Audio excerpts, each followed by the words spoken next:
At 8:07 a.m. on August 7, 1974, New York City froze.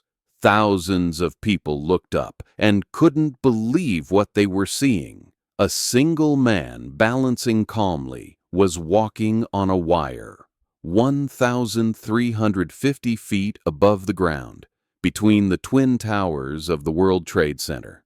No harness, no safety net, no permission. Just sky, steel, and death below. His name was Ryan, and what he did that morning is still considered one of the most daring acts in human history.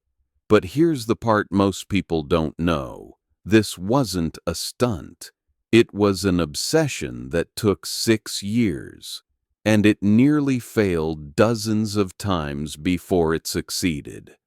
Let me tell you how this impossible walk actually happened. In 1968, Ryan was sitting in a dentist's office in Paris. On the wall was a magazine article showing the future design of the World Trade Center. 2 massive towers rising higher than anything ever built. Most people saw skyscrapers. Ryan saw a wire. He later said, "When I see 3 oranges, I juggle. When I see 2 towers, I walk."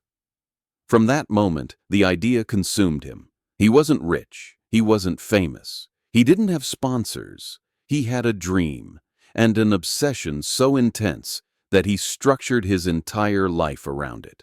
Ryan wasn't reckless. He was obsessively precise. Trained himself daily on tight ropes. Studied physics, balance, wind, and tension. Practiced meditation and focus, performed illegal high-wire walks across landmarks in Paris.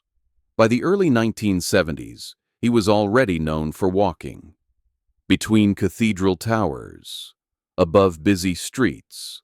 Without permission, Ryan and a small group of friends planned the walk like a heist movie, because that's exactly what it was. They studied blueprints of the World Trade Center, smuggled equipment into the towers, practiced at night in secret locations, used fake IDs to access restricted floors. The biggest challenge, getting the wire across the gap.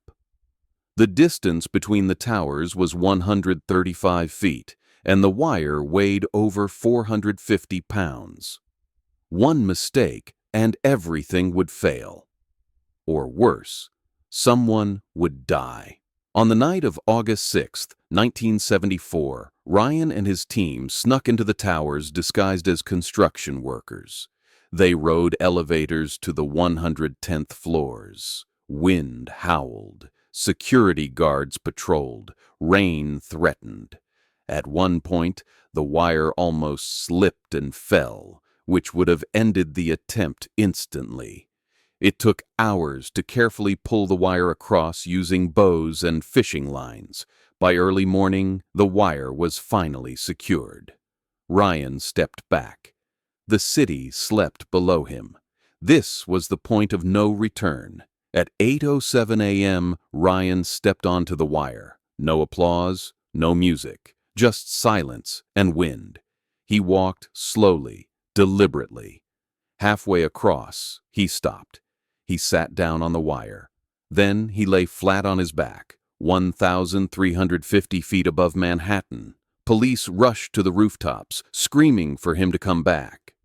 Ryan stood up and walked again, back and forth, 8 times. For 45 minutes, he owned the sky. People cried, people prayed, people couldn't look away. One officer later said, "I was supposed to arrest him, but honestly, I was just trying not to faint." Eventually, police convinced Ryan to step off the wire. He was immediately arrested.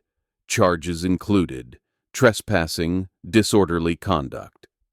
But something remarkable happened. The judge dismissed all charges. On one condition, Ryan had to perform a free show for children in Central Park. The crime was forgiven. The miracle was not. Ryan didn't do this for money. He didn't do it for fame. He did it because the idea would not leave him. His walk became known as the artistic crime of the century. To this day, no one has ever repeated it, and no one ever will, because the Twin Towers are gone. But the story remains, a reminder that sometimes the impossible only exists until someone decides to walk anyway. So the next time someone tells you that can't be done, remember the man who stepped into the sky and proved them wrong.